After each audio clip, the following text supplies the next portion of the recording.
Welcome to The Explainer. Today we're using these slides to tackle something, well, something pretty mind-blowing. We're talking about a plan to build an artificial river right through the Saudi Arabian desert that's going to be twice as long as the Nile. Yep, you heard that right.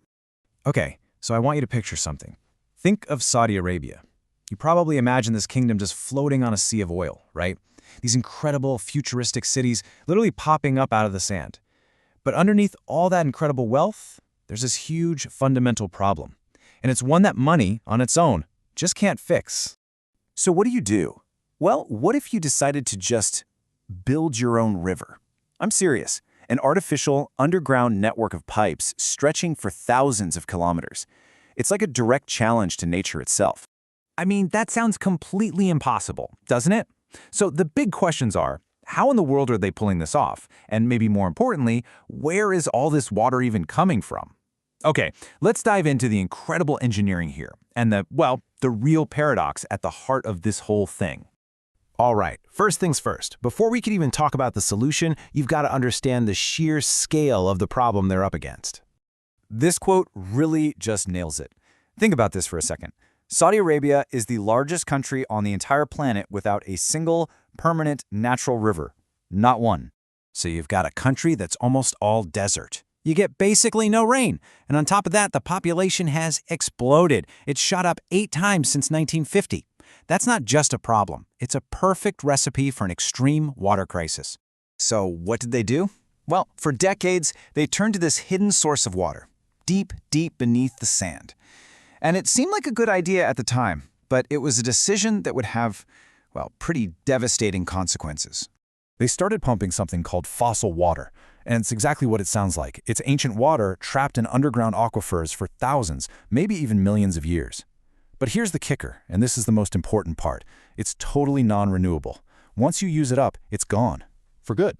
And this timeline here, it really tells the story of how a good intention just went completely sideways. See, back in the 70s, they had this big national plan to grow their own wheat to be self-sufficient. Sounds great, right? But by 2003, farming was guzzling a staggering 85% of all the water in the country. And then, in 2016, NASA satellites confirmed what everyone feared. They were draining those ancient aquifers at an unbelievable rate. We're talking 2 trillion liters a year. Yeah, that battery analogy is just perfect, isn't it? They were basically draining their one and only natural water battery, and there was absolutely no way to plug it back in. They were treating a totally finite resource like it was never going to run out.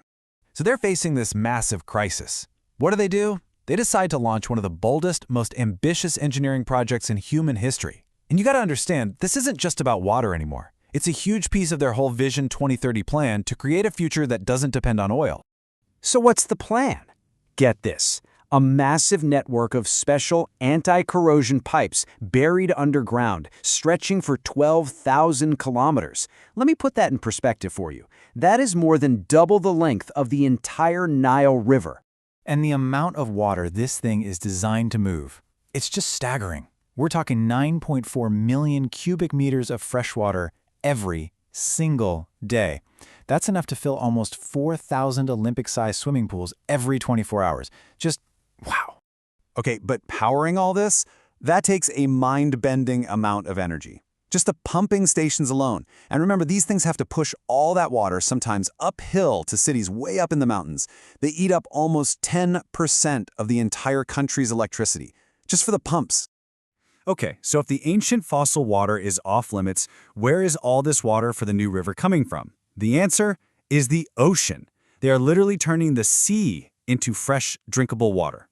The technology behind this is called desalination, and there are basically 2 ways they do it. The old school way, multi-stage distillation, is pretty much what it sounds like. You boil massive amounts of seawater and collect the fresh water from the steam. But the real game changer, the modern, much more efficient method, is reverse osmosis. Now, the easiest way to think about this is like a super advanced filter. They use incredible amounts of pressure to force seawater through these special membranes that are so fine, only the tiny water molecules can squeeze through, leaving all the salt, minerals, and other gunk behind.